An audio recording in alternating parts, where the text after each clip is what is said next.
Let's talk about the Empyrean quartz, or the court cards in Spirit Keeper's Tarot.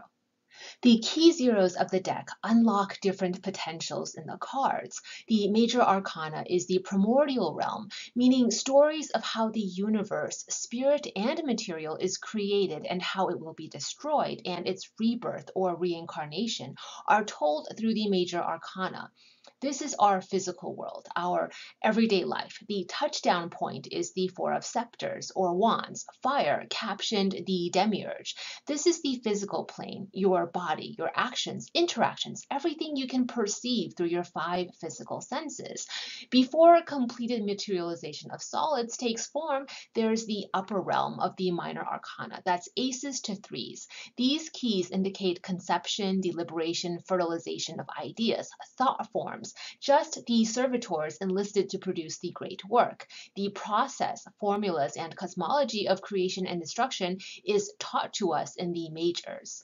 Now, how you get from the internalized realms to the externalized realms is through the Empyrean quartz, the angels. This is an angel tarot deck after all. What, you didn't realize that?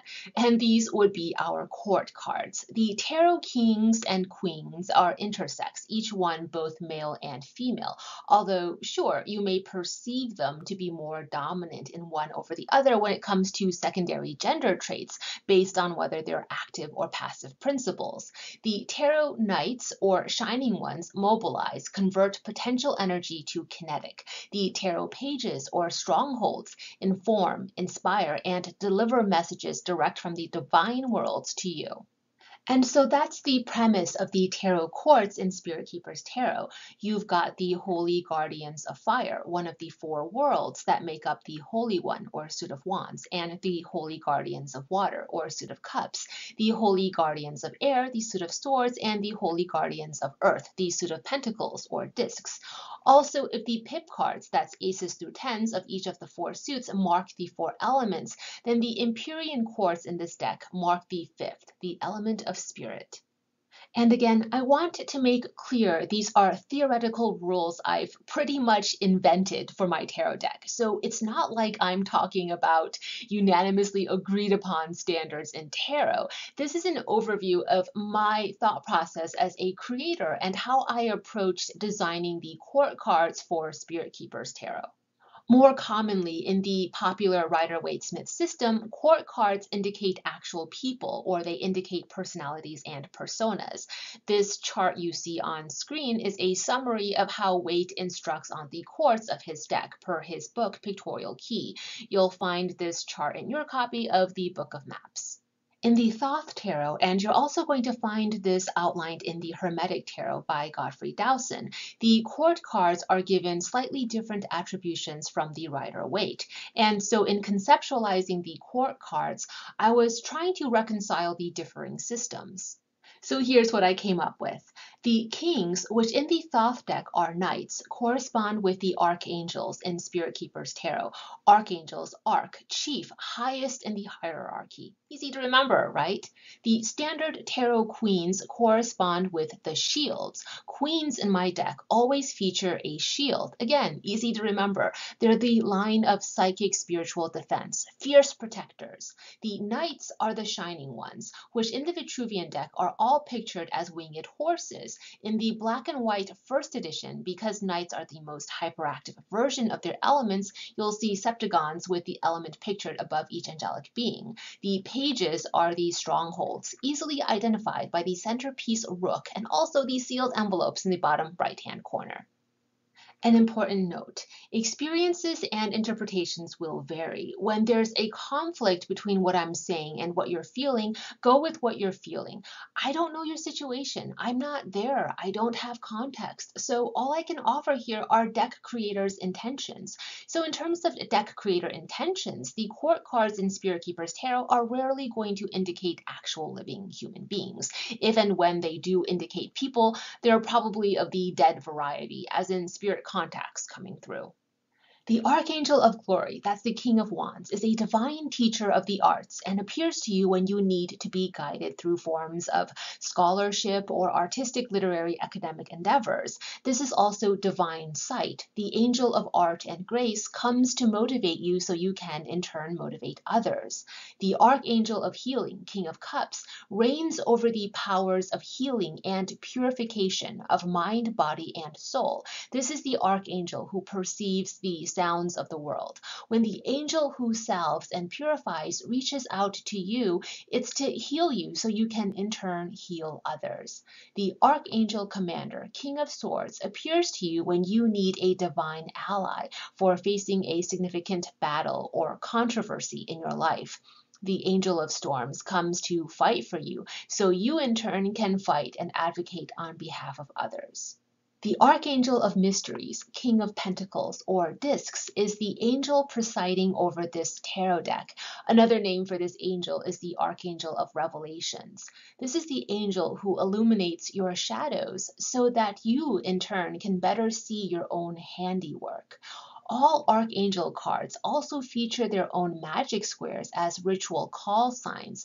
You're going to find an entire chapter dedicated to these magic squares in the Book of Maps, so I won't get into it here.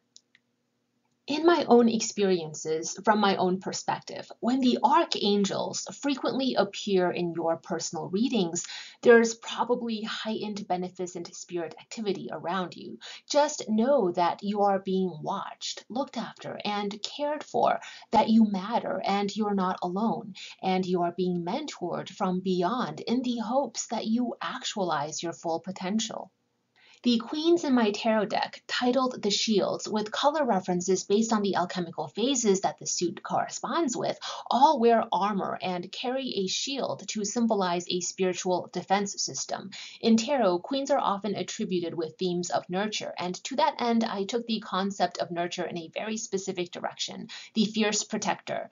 If you're not familiar with the 4 alchemical phases and the color references in the shields, there are lots of charts and tables in the guidebook to help you out. In my experience, ancestors often come through in the shields, especially when a very particular message needs to be delivered to you, or they're here to protect and guide you. Part of the symbolism of the shield each tarot queen carries is that of a coat of arms, of genealogy, and recorded honors that those who came before you in your family line want to pass on to you. The biggest difference between how you interpret the shields and typical tarot queen cards is here the shields appear as spirit protectors to block something from harming you. So when they appear frequently in your readings, that can be an omen that you need to fortify your defenses. The golden shield is a sign to block out new distractions and instead mine deep into your current reservoirs of creativity or ingenuity. As you focus on the endeavors that stoke your passion and give your life meaning, the golden shield is protecting you from the evil eye, from malefic energies others are sending you, such as envy, or provoking your insecurities and self-doubt, or just trying to drain you of your wellspring of energy. The ivory shield blocks distractions that have been holding you back from either focusing on your intimate relationships, the familial relations that matter the most to you, or from focusing on your own spiritual development. The ivory shield can also come up when you need to focus more on protecting yourself from ailments and infirmity. The Scarlet Shield is not about attaining new knowledge, but rather it is about blocking distractions so that you can deepen your understanding of the knowledge you have already acquired. The Scarlet Shield is the key to transforming knowledge into experience and insight into outcome. The Ebony Shield is about development of the material resources you already have on hand, and not to reach out and grasp at new, possibly illusory ones. The Ebony Shield is about gratitude for your daily bread. Focus your efforts on being industrious at what you're already doing, and don't get distracted by what you wish you were doing. In this deck, the Shining Ones are titled as such because in spiritual theory, their movement is so swift that all you would see is glistening light. In other words, they represent active forces. Put most simply, when a Shining One appears in a reading, something that had been intangible is about to materialize into tangible form. The Shining Ones represent alchemical transmutation. They signify active engagement with forms of outer alchemy. Each Shining One corresponds with the actions of its element. The Shining Ones were designed from the alchemical transmutation equations you see on screen, and the qualities you see correspond to certain actions. So the Shining Ones, the Tarot Knights, are always about kinetic energy, movement, events in motion. Knights are the divine logos, thus the element association to air you must exercise for yourself. It is the divine acting through you, and you need to act by carrying out the instructions of the divine.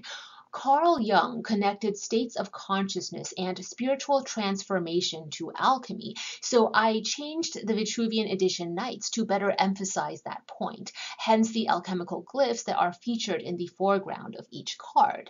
Salt for purging earthly nature and taking control over the material. Water for the alchemical stage of the moon, cleansing the soul. Sulfur for the alchemical stage of the sun, actualizing knowledge, the mystical experience, discipline, science, vision, and genius. And finally, Mercury, climax, the crowning achievement, manifestation of the magnum opus. The tarot pages or princesses are called the strongholds. Each stronghold features a rook, a chess piece used here to symbolize the foundations of the inner temple. Foundations because the pages in tarot correspond with the element earth. The rook in a game of chess also symbolizes control over space-time, denoted for instance in the technique of castling. Chess itself throughout every culture is a game of binaries, the battle between dark and light, yin and yang, and the use of intellect, acumen, and reason to prevail over your opponent. Because these strongholds are the heralds, the messengers, as designated by the sealed envelope in the corner, whenever a stronghold appears in your reading, a divinity, and you can think of that as a god or goddess, corresponding with that particular suit's element, has sent a messenger. You can pull a clarifying card to receive the divinity's message. For example, if the stronghold of the veil, the Page of Pentacles, appears in your reading, there is a divine message for you with regard to money and resource matters. So pull another card from your deck to receive that message. Think of the additional card you pull as the note that's contained inside that sealed envelope. The strongholds are also programmed to be emissaries of the greater gods. They are attendants or handmaidens to the gods. So just for an example, the stronghold of the Grail, the Page of Cups, could be interpreted as an attendant sent by Anahita, an old Persian goddess of the waters, wisdom, and healing, or Danu, the Celtic river goddess. It all depends on context. The Empyrean quartz are points of angelic contact. They are the exalted beneficent spirits safeguarding you and also safeguarding your tarot deck from unwanted malefic interferences. They nurture your inner alchemical development so that you might actualize outer alchemical transformation. In the way that tarot quartz are thought of as persons and personalities, the Empyrean quartz are talking spirits and different facets of God and Goddess personalities coming through and serve as bridges for ancestral connections. These are the keys of the Spirit Keeper's Tarot that will deepen your spiritual practice, esoteric knowledge, and cultivation of wisdom.